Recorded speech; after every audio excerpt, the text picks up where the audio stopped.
Hello बच्चों, आज हम बात करने वाले हैं इकोनॉमिक्स के चैप्टर 12 की, जो कि क्लास 12 के लिए बैलेंस ऑफ पेमेंट सबसे इंपॉर्टेंट चैप्टर माना जाता है। बहुत आसान टॉपिक माना जाता है, कठिन बिल्कुल भी नहीं है। सिर्फ इसकी टर्मिनोलॉजी को समझने की आप लोग को थोड़ी सी आवश्यकता है। तो आज हम बात करने वाले हैं balance of payment and balance of trade की। बाकी बैलेंस ऑफ पेमेंट होता क्या है, यूज कहाँ होता है, इसे कौन देख रेख करता है, होती क्या चीज है, इसके बारे में आप लोगों से डिस्कस करने वाले हैं। तो बैलेंस ऑफ पेमेंट, पेमेंट का मतलब क्या है, पैसों का आना और जाना, और बैलेंस का मतलब होता है बकाया। कहने का मतलब है जो गुड्स एंड सर्विसेज हम विदेशों में लाते और बेचते यानी कि एक्सपोर्ट इंपोर्ट करते हैं, उसके रिगार्डिंग जो हम पैसे देते और लेते हैं, उन दोनों का जो डिफरेंस होता है उसको बोलते हैं बैलेंस ऑफ पेमेंट। यानी कि बैलेंस ऑफ पेमेंट क्या होता है, जस्ट लाइक इसने ये मीनिंग लिखा हुआ, मीनिंग ऑफ बैलेंस पेमेंट। ये बैलेंस ऑफ पेमेंट जो होती है अकाउंटिंग स्टेटमेंट होती है। किस चीज की होती है, और इकोनॉमिक ट्रांजैक्शंस की होती है। इकोनॉमिक ट्रांजैक्शंस क्या होती है वो बाद में बात करेंगे फिलहाल। और इकोनॉमिक ट्रांजैक्शंस की होती है बिटवीन रेसिडेंट ऑफ कंट्री, जैसे इंडिया है, इंडिया का पर्सन यानी कि and rest of the world, अगर किसी भी विदेशी इंसान के साथ में कोई भी बिजनेस ट्रांजैक्शन के दौरान किसी भी पैसों का या गुड्स का लेन देन करता है, उसके रिकॉर्ड को ही हम क्या बोलते हैं, बैलेंस ऑफ पेमेंट बोलते हैं। और बैलेंस ऑफ पेमेंट जो होता है वो हमेशा एक फाइनेंशियल ईयर के अंदर ही रिकॉर्ड करा जाता है, जो कि 1 अप्रैल से लेकर 31 मार्च तक के बीच में ही चलता है।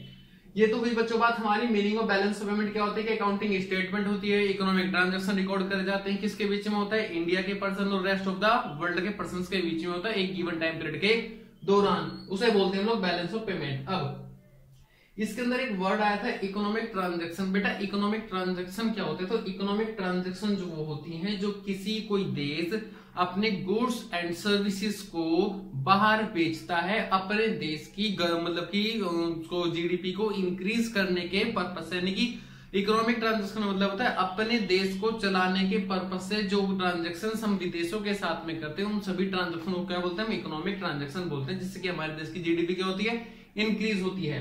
ठीक है बेटा, इकोनॉमिक ट्रांजैक्शन के अंदर ये 4 आइटम हम ट्रांसपोर्ट कर सकते हैं, एक्सपोर्ट इंपोर्ट कर सकते हैं। विजिबल जो गुड्स होते हैं हमारे, जैसे कि मशीन, कैपिटल मतलब कि जो मशीन्स होती हैं, और जो जिन्हें हम छू सकते हैं प्लस देख सकते हैं, वो हमारे विजिबल आइटम होते हैं। और इनविजिबल आइटम्स होते हैं जिन्हें हम देख नहीं सकते, सिर्फ उन्हें क्या किया जा सकता है, महसूस किया जा सकता है। एग्जाम्पल के तौर पे कि यहां से बाहर कोई प्लम्बर यानी कि केवल एक सर्विसमैन जाएगा और बाहर की चीजों को ठीक करके वापस आ जाएगा, तो वो ना यहाँ से कोई गुड्स लेके गया है ना वहां से कोई गुड्स लेके आया, तो सिर्फ उसने क्या दिया, अपनी सर्विस दी है। और विजिबल इनविजिबल आइटम के अंदर क्या आता है, सर्विसेज आती है, और विजिबल आइटम्स के अंदर क्या आता है, गुड्स आते हैं।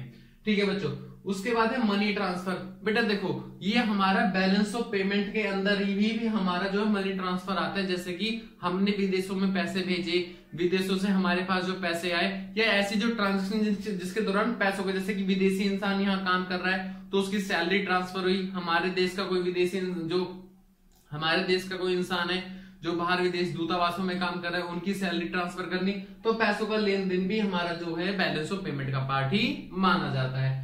उसके बाद लिखा मैंने कैपिटल ट्रांसफर। कैपिटल ट्रांसफर का मतलब था हर वो चीज कैपिटल ट्रांसफर मानी जाती है जो एक देश की बैलेंस शीट को हिट करे, यानी कि या तो वो कैपिटल आइटम कोई मशीन परचेज मतलब कि एसेट्स वगैरह विदेशों में खरीदे, या फिर वो कोई उधारी यानी कि उधार लेना, लोन लेना, जैसे वर्ल्ड बैंक से लोन ले लेते हैं, तो उसके जो पैसों को आना जाना यानी कि कैपिटल ट्रांसफर भी हमारा किसका पार्ट माना जाता है बच्चों, कि उसकी बैलेंस ऑफ पेमेंट का ही पार्ट माना जाता है। देखो बच्चों बैलेंस ऑफ पेमेंट के 2 साइड होते हैं, एक डेबिट और एक होता है आप लोग का क्रेडिट। जो डेबिट साइड होती है मतलब होता है कि नुकसान यानी कि आउटफ्लो, यानी कि हमने अब फॉरेन करेंसी जो है पेड कर दी, यानी कि हमारा क्या हो गया, खर्चा हो गया। वहीं अगर हम दूसरी तरफ क्रेडिट साइड की बात करके चलते हैं तो इनकम, क्रेडिट्स का मतलब क्या होता है, अगर अकाउंट आप लोग अकाउंट्स के बच्चे हो तो अकाउंट्स में आप लोगों को पता होगा जो क्रेडिट होता है वो हमेशा इनकम होती है, यानी कि पैसों का बाहर से आता है तो हमारी इनकम होगी। इनफ्लो क्या जाएगा हमारा बेटा, बैलेंस ऑफ पेमेंट में क्रेडिट साइड जाने वाला है, और जो भी खर्चे या नुकसान होगा वो हमारा कहाँ जाएगा, बैलेंस ऑफ पेमेंट के डेबिट साइड ही जाएगा, जो कि आउटफ्लो कहलाता है। ठीक है बच्चों, अब जो नेक्स्ट टॉपिक है वो बात करते हैं हम बैलेंस ऑफ पे उसके ट्रेड की।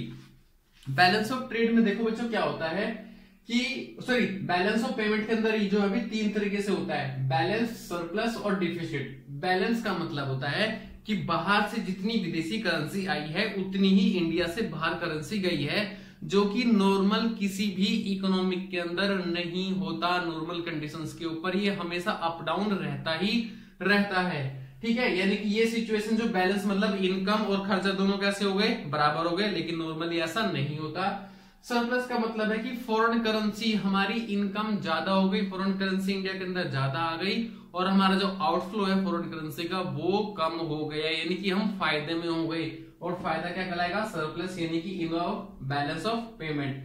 डेफिसिट जस्ट इसका बैलेंस ऑफ सरप्लस का उल्टा होता है। डिफिसिट का मतलब है हमने पेमेंट ज्यादा कर दी लेकिन जो बाहर से इनकम आई है वो बहुत कम, यानी कि लो लेवल पे आई है, तो उसको बोलते हैं हम लोग अपना डेफिसिट। डेफिसिट का मतलब होता है नुकसान, लॉस, लेकिन इसे हमें डेफिसिट ही बोलेंगे क्योंकि इसकी पेमेंट हम फ्यूचर में लेन देन के साथ एडजस्ट कर सकते हैं। लॉस एक पर्टिकुलर साल का नहीं होता, हम आज से फ्यूचर में ट्रांसफर कर सकते हैं।